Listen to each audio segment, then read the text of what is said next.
Hey friends, so this video is about the age-old question or the age-old piece of advice that we get to just be ourselves.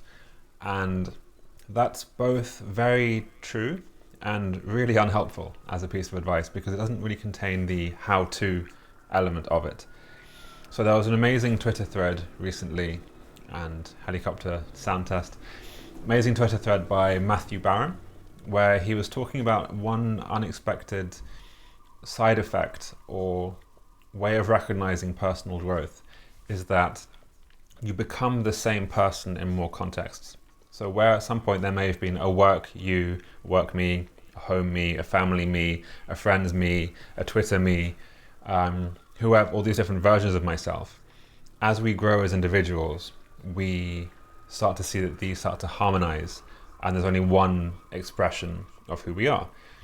And that you could consider the true self. So if you're changing by context, then one of these versions of you is probably not the real you. Or you could argue they're manifestations, but ultimately my aim is to be the version of me that I am in all contexts all the time, without having to put on different roles in different contexts. Obviously you can adapt to yourself. You can say, okay, well this professional role, it might be useful to adapt myself in a more appropriate way for that setting, but that's not being a different version of me. That's just adapting my own, but adapting the me that it is as I am.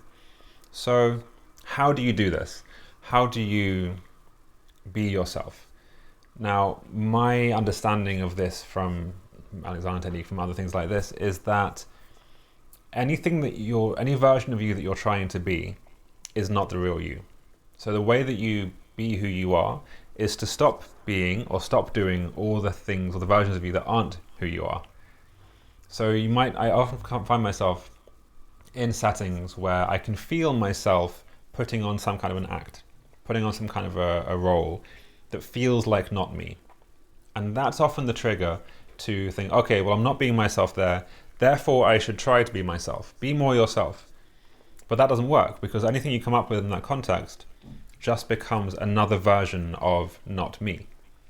So instead, every time I notice myself having the inclination to try to be myself, I notice that and then allow myself not to do that.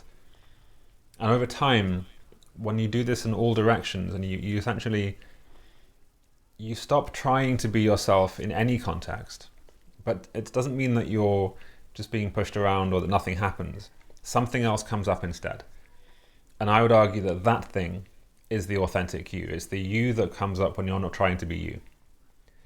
So the how-to then is the same thing I talk about in every other context. It's the one thing I seem to have, which is notice instead when you're trying to be yourself. Don't try and change it. Don't amplify it. Don't try harder. Similarly, don't try not to be that. Just notice. Notice that, okay, in this context, I'm trying to be this version. Oh, in this context, I'm trying to be this version. You can expand awareness out around that, saying, okay, well, there's this inclination to be myself or this version of myself at work. Okay, what else is there? What else is going on? How can I zoom out of this trying and allow space for something else to arise?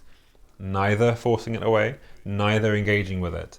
Just allowing it to be as like an, oh, that's interesting kind of thing. And over time, this noticing practice turns into a kind of noticing and not engaging. So the thing comes up, it passes, and then it leaves. But by not engaging, there is a space created for something else to arrive in its place, and that's a bit mysterious. So I would argue that I don't know who I am, in the sense that I can't do authenticity. I can't try to be me. I can't help but be me, but that is something that only really comes up once I've got out of my own way. And it's the process of getting out of my own way by not doing all the things that I think are me or think I want to be me or try to be me, but are in fact not me.